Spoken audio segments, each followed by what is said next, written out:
Hello दोस्तों, हमारे channel पे आपका बहुत बहुत स्वागत है। घृष्णेश्वर मंदिर के बारे में हम ऐसी बातें जानेंगे जो कि शिव पुराणों में लिखी हुई हैं। शिव पुराण के अनुसार घृष्णेश्वर ज्योतिर्लिंग 12वां ज्योतिर्लिंग है, यानी कि ये अंतिम ज्योतिर्लिंग है। इस कथा का वर्णन हमें कोटिरुद्र संहिता में मिलता है और यह कुछ इस प्रकार है कि दक्षिण दिशा में देवगिरी पर्वत के निकट सुधर्मा नामक एक ब्राह्मण अपनी पति सुदेहा के साथ रहता था। वो बड़े ही धार्मिक थे। वो प्रतिदिन अपने आराध्य भगवान शिव की पूजा करते थे। वैसे तो दोनों बड़े ही सुखी थे, परंतु उनकी कोई संतान नहीं थी, जिसके कारण उनको पड़ोसियों के व्यंग्य वाक्य सुनने पड़ते थे। इसीलिए अत्यंत दुखी होकर सुदेहा अपने पति को बोली कि हे नाथ, सृष्टि का यही नियम है, जो भी वंश इस पृथ्वी पर चल रहा है उसे आगे बढ़ाने का दायित्व संतान के हाथ में होता है, और मैं तो संतान के सुख से ही वंचित हूँ।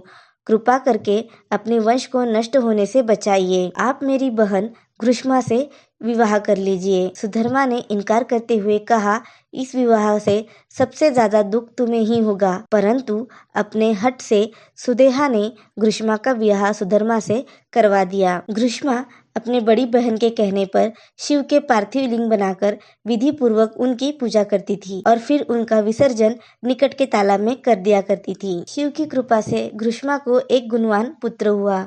घर में सभी बहुत खुश थे। घृष्मा का सम्मान बढ़ने लगा और सुदेहा के मन में घृष्मा के प्रति ईर्ष्या उत्पन्न होने लगी। एक दिन मौका पाकर जब सब सो रहे थे तो सुदेहा ने घृष्मा के पुत्र की हत्या कर दी और उसके शरीर के टुकड़े टुकड़े कर उसी नदी में फेंक दिए, जिसमें सुदेहा शिव जी के पार्थिव लिंग बनाकर उनकी पूजा करके उसमें विसर्जित करती थी।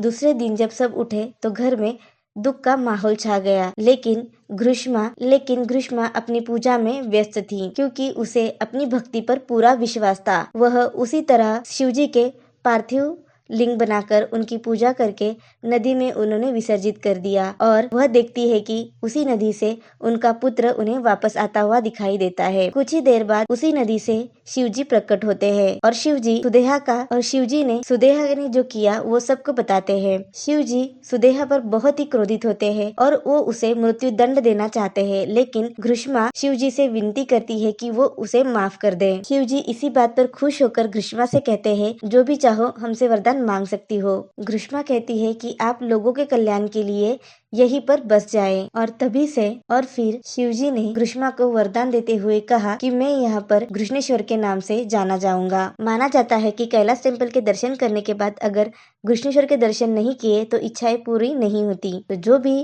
कैलाश टेम्पल के दर्शन करने आते हैं वो घृष्णेश्वर के दर्शन करते ही है। तो ये थी कहानी घृष्णेश्वर मंदिर की। ऐसे ही इंटरेस्टिंग कहानी जानने के लिए आप हमारे